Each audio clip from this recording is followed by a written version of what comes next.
I recommend you avoid these types of people for your own good. If you recognize yourself in those types, it's time to start working on yourself. And what types are these? 1. Complainer. I once had a trainer friend for a bit of anonymity, let's call him Mark.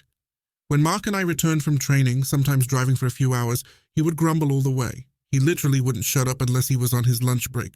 His whining was so absorbing that it almost put those who listened into some kind of hypnosis state because he was outraged by everything.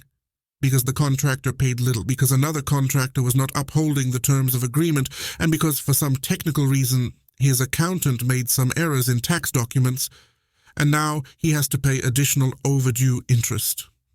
And don't let him start on his wife. He will complain about anything that happened between them, the most trivial quarrels you can imagine. Then he complained about his health, his children, literally everything. And if you get to speak anything, don't even try to complain yourself, he will take it as an invitation to a complaining competition and win every round of it. Your problems will look insignificant next to his. It was like magic. Mark, no matter the topic, would turn it into an opportunity for him to complain. When I got off after 4 hours of such a negative live narration, I was exhausted. The amount of pessimism that poured into my ears blackened my heart, mind, and vision. Everything was bad. The wife was bad, his wife, the job was bad, his job. But this negativity covered my every thought like sticky tar. I started to think about everything in a negative way. The propaganda power of professional grumps is amazingly efficient. They will discourage you from an activity you previously found interesting. With a professional complainer, you will truly understand the meaning of negative PR. A grumpy complainer is not the type who will pretend that it's not his fault, and he will be the first to complain about himself. This is just the type of person who lives for whining and won't do anything about it. He lives to complain. If you give him reasons to complain or logically try to help him or give him advice, he will find the perfect reason to avoid it. He can't help himself. 2. Victim. The professional victim, a very fashionable position akin to narcissism among many people today, or at least among many shouting people with very expressive opinions. I know people with this very interesting profile, a combination of a complainer and a victim. These are people who have answers to everything. That is, they know perfectly well how the world should be constructed, how to solve all your problems and the problems of others, just not their own. They have an instructive tone, but in the end they would arrange life for anyone but themselves, because after all it is more convenient to blame everything around you for the hardships they experience than to actually do something about it. And of course I agree with the opinion that sometimes we are victims of bad circumstances or our own DNA or harsh upbringing, and there is little we can do about it. It's a fact, but it is also a fact that taking on the role of a victim and actively interpreting everything as oppressive is a professionalization of powerlessness, a life in paralysis. Being oppressed and always having a defensive stance on every subject is a way of life for these people. They have all the answers, they just don't apply them. But there are other professional victims. These are people who have exceptional creativity in avoiding putting their life in order by blaming everything they can. The victim will not take responsibility for the mistakes he has made, no matter what. He will deny that the mistakes were the fault of third parties. They will simply not let you help them, and they truly don't want help. Such a victim will completely break you down. Be careful not to play the role of a rescuer and force yourself to save and try to improve the victim's life. The victim will be happy to take advantage of your willingness to help. Avoid victims, because these are people who not only look for rescuers, but also those they can blame for their misfortune. They are looking for oppressors. Be careful, because with such a professional victim, you can very quickly become an unintentional oppressor. 3. A magnet for scandals. I had the dubious pleasure of working with this one, Carola, for a short time. Carola was a drama queen and a center of company social life. Everyone shared private information with Carola for some reason. She, however, shared these secrets about others with those who didn't like each other and worked on different sides of the office building.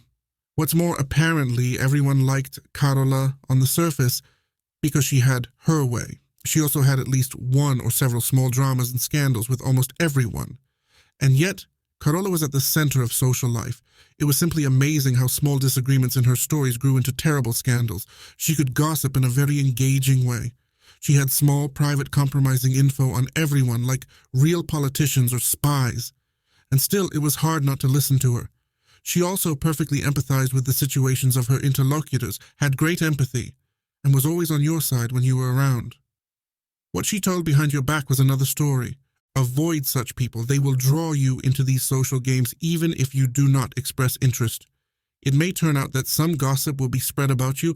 You will have to deny it, get involved, defend yourself. And this will be your mistake. It will drag you down and leave you hating your workplace and drain your energy. I'm always surprised that people have the time and energy to waste on such petty nonsense. 4. Hardcore pessimist that always says no. Negative, cynical pessimists who always assume that it won't work and there is no way out, that it can't be done, that it doesn't make sense. It's such a mixture of conceit, cynicism, and real pessimism that when mixed in, one person will produce a very unpleasant person to be around. It's pure cynical behavior because such a person already seems to know everything about everything and knows in advance the outcome of any situation and cannot be convinced otherwise. Everyone probably knows such a person, and I know them too. Under the guise of kind advice and concern for my well-being, I heard a lot of demotivating arguments. That it's not worth it, you have to be careful about it. How many times have I heard such wisdom from such a person like, well, I have friends like that. They did exactly what you wanted to do. And they ended up very badly, and had a lot of problems. It's unwanted advice and anecdotal evidence that could turn up totally different in your case. Planting doubts in the mind, specially disguised as good advice, is the specialty of such pessimists. However, under this moralizing tone, there is a bit of envy or simple jealousy that someone wants something more from life. And this pessimist has convinced himself that it is better to do nothing because it is more comfortable to stay in one place where you risk nothing. 5. False positive people.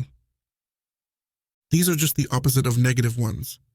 People who are constantly optimistic, only smile, only positive vibes. They want to turn every life event into a lesson. They don't admit failures. They will say that they learn.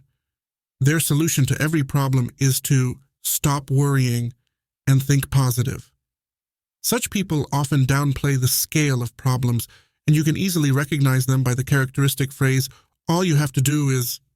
I know a lot of people in the self-help world who would help anyone and solve their problems by starting a sentence with, all you have to do is do this and that. Likewise, focusing on the positives is a conscious suppression of doubts. It rarely makes sense. Beware of toxic positivity, because just as cynical negativity paints the world in one color, it pretends to itself that threats and problems do not exist or can be easily dismissed from life. Serious issues are trivialized, and perhaps worst of all, an unrealistic image of the world is held. Remember that our emotions are there to be experienced and not to be silenced, suppressed, or pretended that they don't exist. 6. Narcissists. There are not many of them, but once you meet one, you will understand the meaning of the words emotional manipulation. I had the dubious pleasure of working with such a professional manipulator who completely screwed me over. Not only did he never admit his mistake, but he also played on his guilt, that it was my fault because I proposed a more difficult path in the project we were implementing, and I have to make up for it. Sometimes they hide their emotional temptations so well that nothing sticks to them, but everyone feels bad in their company. You will recognize such a person when you catch yourself apologizing to him once again. You don't really know what for, but some strange, awkward situation has arisen where everyone is in a bad mood, and you don't know if it's for peace of mind or for what reason. You apologize.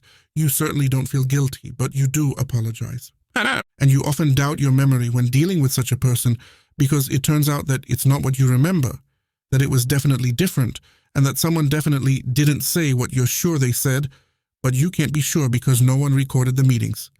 Typical gaslighting tactics are the essence of a narcissistic personality.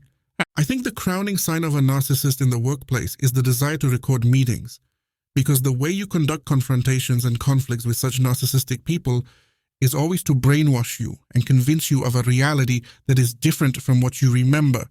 So if you feel the urge that you next time will record every word because you don't want to feel like a fool, It's probably a narcissistic personality you are dealing with. 7. Energy vampire.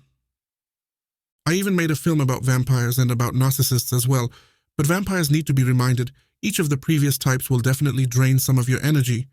But the energy vampire has one additional feature that I would like to point out. It robs your time. These are people who come over all the time to talk, who pick up the guitar at the most important moments, always doing something trivial, stupid, but most importantly, something that doesn't deepen your relationship at all. It's super tiring to be with such a person for a long time.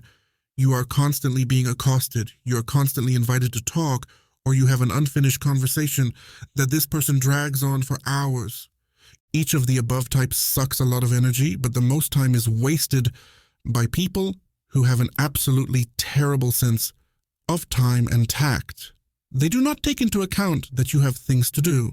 It's even worse when it's combined with something that you want to quit. E.g., a time vampire is that friend who keeps taking you out for a cigarette at work even though you want to quit, so you stop working and you smoke. Or that friend who always has a better idea for the evening and buys you a beer or two. You were supposed to save yourself and do important things, but he is so inexorable. Throwing him out would be downright inhumane. He invites you so nicely. Despite everything and despite your sympathy, it is worth setting your priorities straight. These are 7 types of people to watch out for and avoid. What are your picks? Thanks for your time and remember to stay great.